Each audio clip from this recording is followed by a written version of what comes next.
Welcome to the very first show of We Connect for 2012, and I do hope that your year has started very well. For us here in this program, it is indeed starting very well because my guest today is one of the most sought-after film editors in the business today. He's Llewellyn Antony Gonsalves.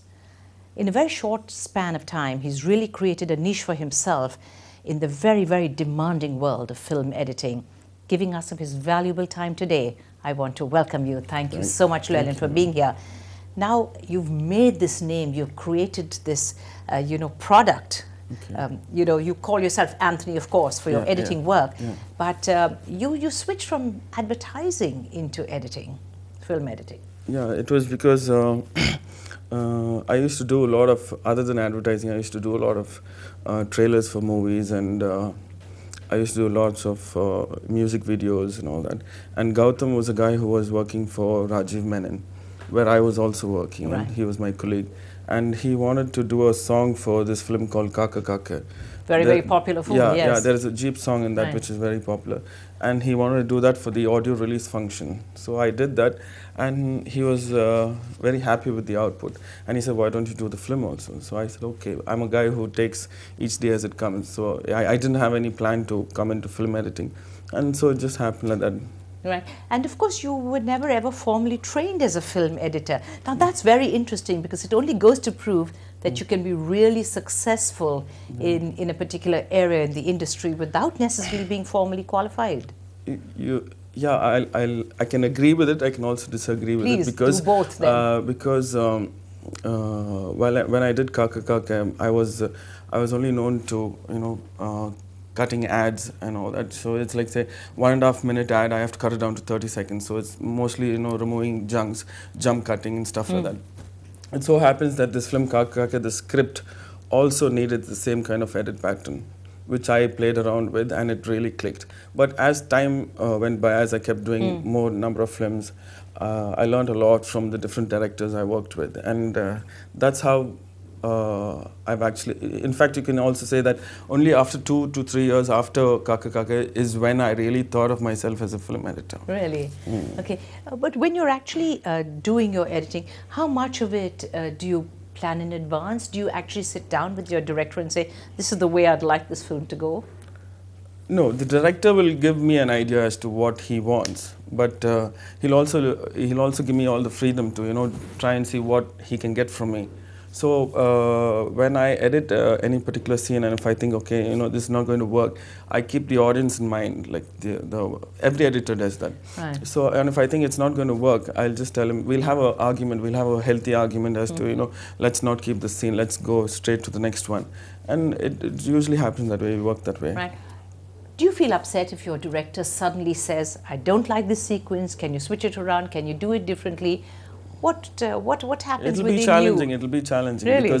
Because as soon as he says he doesn't like this pattern of edit, it'll be a challenging thing. So I can give him like three, four different versions of the same scene, and I'll show it him, and then he'll select which one is better for the film. Right.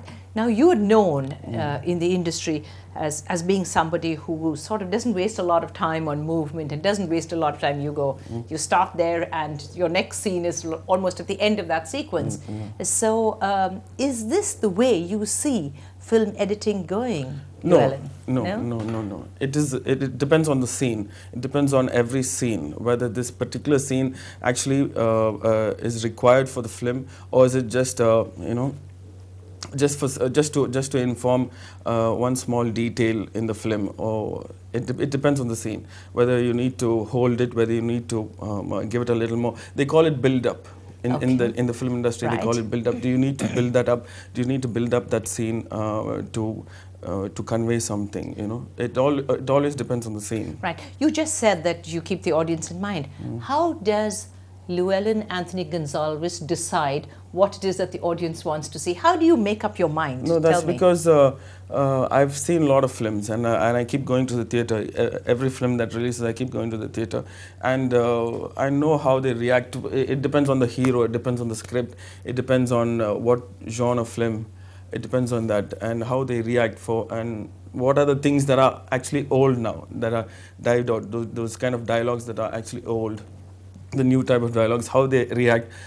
Even I take 2 popcorns and I go and sit and watch the Really? film, so I know exactly how they are reacting to what. And so that helps me in my work. Right.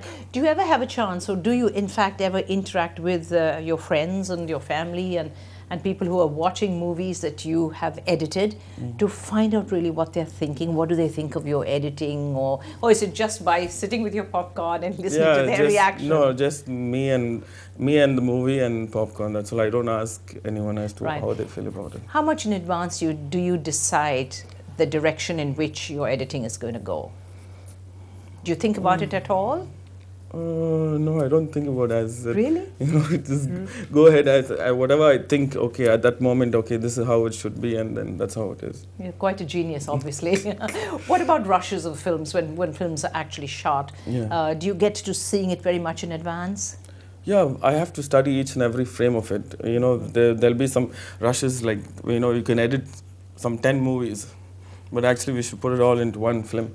So I have to study each and everything and come to a decision as to this is how we are going to edit it, and we're going to remove all this stuff and all that. There's a lot of rushes, and we have to see each and every frame till the end. Right. Deadlines. How do you cope with deadlines? I mean, the film industry, like in television, we just live by deadlines. Deadlines is I'm doing some 6 to 7 movies together simultaneously. So there'll be a point of time, like for now, for instance, I have 2 films for release in Pongal. So I'll concentrate on that, and the rest of the other films my assistants will take care, doing some songs or some preliminary work and all that. So as soon as I finish the final of these 2 films, then I'll move ahead to the next one, whichever one is important for release. Right. I know you've come into this interview straight from finishing an edit for one of the films that's going to be released. Can we talk about those films, or is it still under wraps? Yeah, you can still. Yeah. Tell me about it. There's one film called Vetai, which is by Lingasamy, the guy who did this movie called Paya. It was his film that I just finished. I finished the last song in the film. And the one that I already finished, 1 month ago, was Nanban, which is again the 3 Idiots one by Shankar. Right. And these 2 films are for release in this Pongal. So are you as anxious that a film should do well as are people in the industry, the director, the actors, everybody who's associated with it? Yeah, it should definitely do well. Yeah, okay. It will. Now, you have a big team. You have 10 people who work alongside. 10, So how does it all come together? How do you manage to, how is editing a team function? Like, in the sense, there are some 2 senior guys there who have a lot of experience in editing, and the others are from college, from visual communication, who want to come and learn from me, who want to come and assist me and learn from me. So according to what knowledge they have, I allot some kind of a job for them. Like before you actually edit, there's one thing called subclipping. There's a thing called syncing. There's a thing called ordering the rushes together. So I allot this kind of work to them, and mostly I stay in my office. Most of the time I stay in my office. So now and again I'll just open one room and okay, what's happening? And they'll tell me, okay, this is what's going on. Okay, carry on. I want it done by tomorrow. And then I'll go to the next room before I actually go into my room and sit and edit. So you do the final product. You put those final touches. Yeah. You've been editing since 1994. 94, yeah. So now when you say you're putting the final touches, I'm just wondering at what stage, how long does it take before it comes to your desk? It depends on their shooting schedules and all that, no? Sometimes if you put all those days together, if you put all those days of editing together, it should take around a month to finish a film. Okay. Around a month. Right.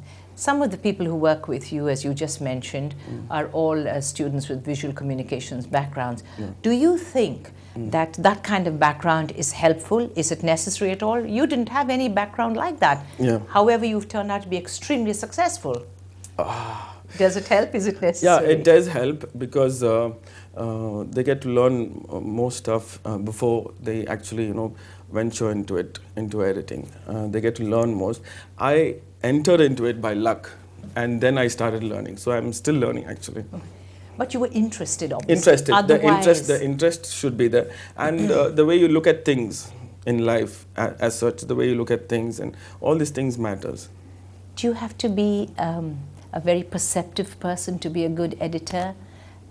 I mean, when I say that, I mean, do you really have to know about people or know about the issues or know about, you know, No, the storyline?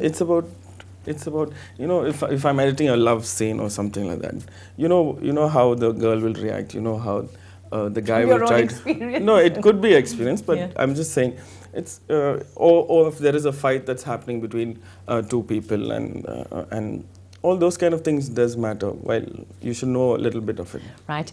Llewellyn, please hang on a moment, because we're going to take a very short break here and reconnect, and then we'll get right back with you, so don't go anywhere.